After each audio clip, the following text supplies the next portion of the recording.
Penonton Jubi TV, kita berjumpa kembali.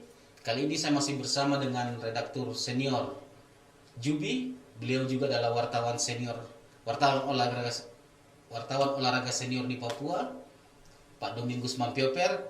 Pembahasan kita kali ini masih seputar dengan Persipura. Persipura akan menjalani pertandingan terakhirnya pada putaran pertama Liga 1 musim ini, musim 2021 melawan PSS Semarang tanggal 11 Desember 2021, hari Sabtu nanti. Nah, posisi Persipura saat ini ada di urutan ke-17. Ini adalah pertandingan penting bagi Persipura. Kalau Persipura ingin terhindar dari zona degradasi, dia harga mati untuk pertandingan ini. Nah, Pak Mingus, bagaimana Pak Mingus melihat peluang Persipura di pertandingan ini? Karena ini bisa dikatakan pertandingan penentu bagi Persipura untuk menutup putaran pertama kompetisi musim ini.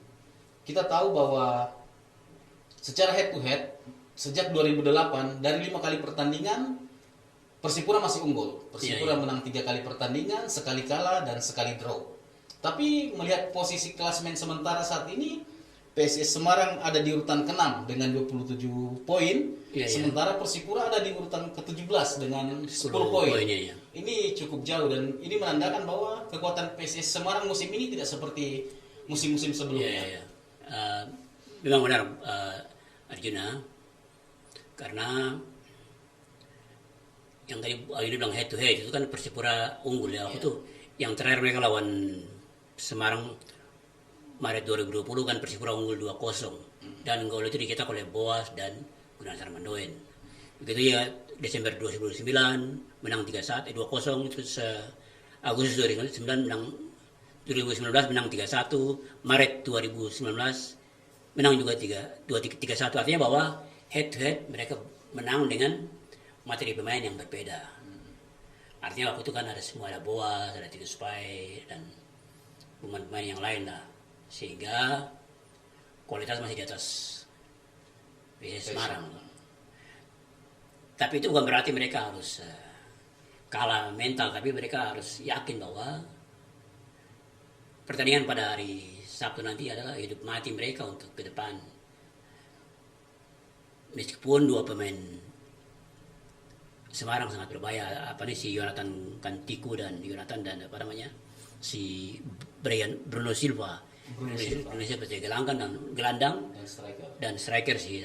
Mereka kemarin waktu lawan Tangerang kan menang 3-2. PSS Semarang menang 3-2. Artinya bahwa gelandang dan striker mereka juga sangat berbahaya dan secara poin artinya Semarang sudah mencetak gol sebanyak 20 gol. 20 gol sementara Persipura baru 12. Sementara lini belakang mereka, makanya gol kemasukan, kalau Persipura sudah 25 kemasukan, sementara Semarang 13 gol. Artinya bahwa mereka punya lini pertahanan cukup bagus, solid, dan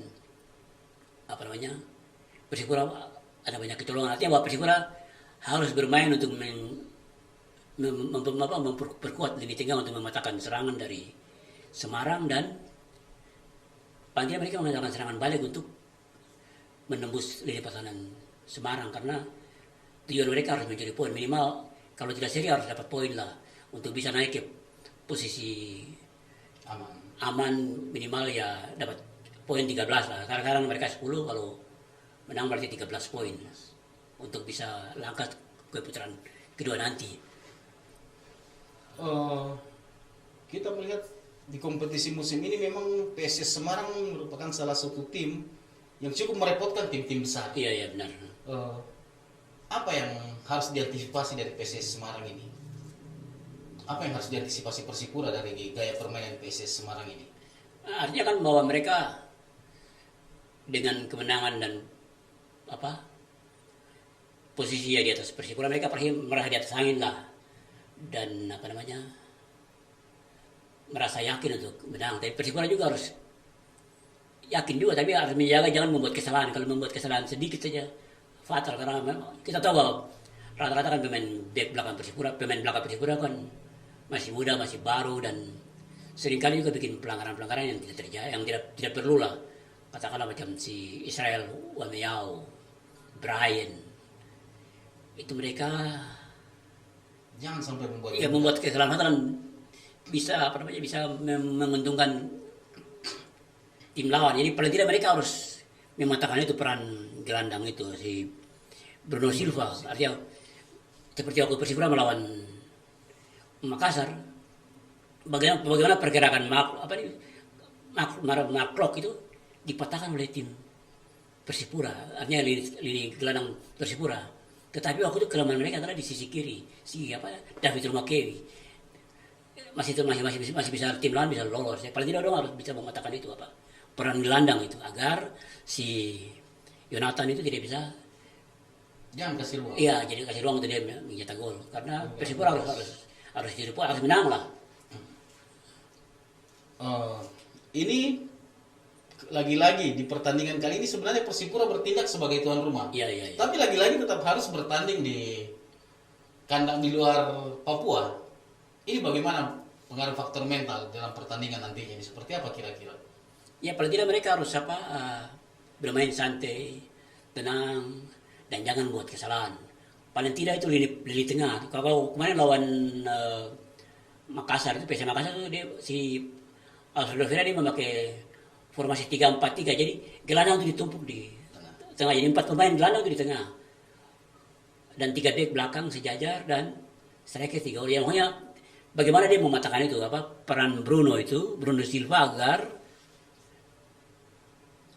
serangan Semarang itu terputus dan mereka bisa andalan serangan balik dari gelandang Persipura untuk bisa langsung ke Fernando Pabol atau Jeffrey sendiri, atau paling tidak coba itu striker Timpon memang maunya menit-menit terakhir untuk mencoba dia untuk bermain di striker si Ricky Caur atau tetap andalkan Gunnar Armandoen ya. Meskipun kemarin waktu gol yang lawan Sleman itu kan si Gunansar diganti oleh si Jeffrey striker itu, dan dia membuatkan gol terakhir yang gol penyimbang menit-menit terakhir lagi babak kedua itu.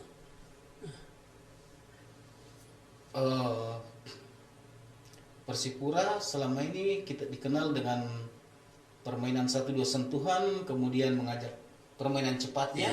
Tapi belakangan ini permainan itu sepertinya Persipura masih mengandalkan kecepatan. Tapi 1-2 sentuhan sepertinya sudah tidak terlihat lagi, dan pola permainan sepertinya sudah tidak ada pola ini. Apa yang terjadi sebenarnya dan apa yang harus dilakukan pelatih ini mengubah gaya permainan Persipura sekarang ini?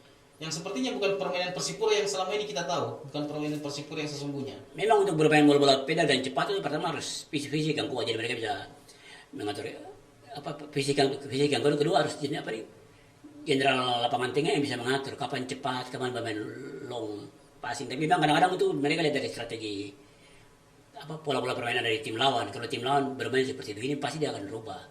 Tapi memang untuk bermain bola-bola pedal dan cepat itu butuh stamina yang bagus, fisik yang bagus, dan pemain yang artinya rata-rata kualitasnya sama. Jadi tidak ada gap ketika macam kita mempassing bola tidak terlepas atau salah umpan. Itu masih terjadi. Salah umpan, kontrol yang tidak bagus. Terus permainan ya, paling tidak itu. Tapi memang saya lihat beberapa pertandingan si Alfredo Vera sudah mulai ada kemajuan. Paling tidak mereka bisa menguasai pertandingan. Maksudnya menguasai pertandingan, bermain, maksudnya menguasai bola posisinya sudah bagus. Cuma memang tadi kecepatan dan itu 1-2 sentuhan belum kelihatan memang. Yang menjadi ciri khas Persipura. Karena itu kan diperlu pemain yang fisiknya kuat, kualitas, dan antara pemain itu tidak beda jauh begitu. Jadi artinya si Rama tahu mengerti. Satu pemain saling mengerti. Kedua ada gelandang pengatur serangan yang bisa mengatur tempo agar kapan kita menyerang, kapan kita bertahan. Waktu transisi yang tepat, kalau tidak terlambat kembali dan selesai sudah. PSS Semarang sendiri memiliki motivasi yang lebih untuk kompetisi musim ini, apalagi kebanyakan tim di kompetisi musim ini ketika menghadapi Persipura, motivasi mereka itu selain mengalahkan Persipura, mereka bahkan ada tim yang menganggap bahwa Persipura tidak lagi sangar ketika tidak ada Boas Solosa. Itu memang pengakuan pelatih AC Milan AMIC waktu itu, dia bilang bahwa ataupun lawan mereka melawan Lamongan.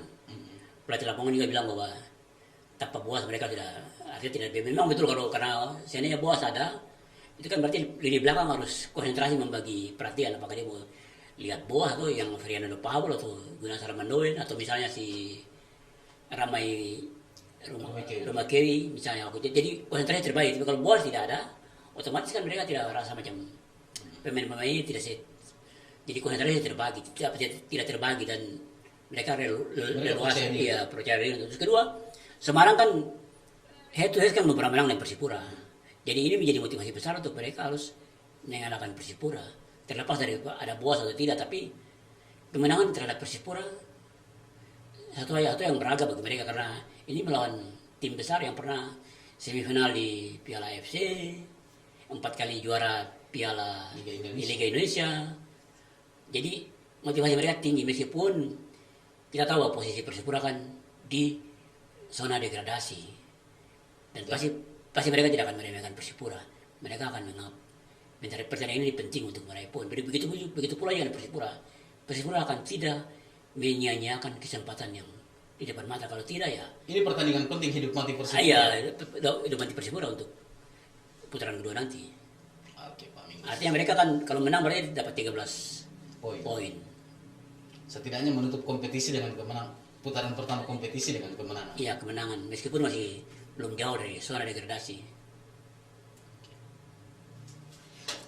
Oke, penonton Jubi TV, demikian bincang-bincang singkat kita dengan wartawan senior olahraga di Papua, Domingus Mampioper. Kita membahas mengenai pertandingan Persipura dan PS Semarang pada 11 Desember nanti.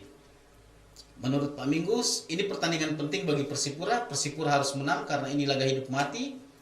Untuk aman, Persipura harus memenangkan pertandingan terakhir di putaran pertama kompetisi ini. Sementara PSS Semarang juga memiliki perlu diwaspadai karena PSS Semarang memiliki motivasi yang berlipat untuk bisa mengalahkan Persipura. Karena dari 5 kali pertandingan terakhir, Persipura menang 3 kali, kalah sekali dan sekali seri. Kita berjumpa lagi di perbincangan kita berikutnya.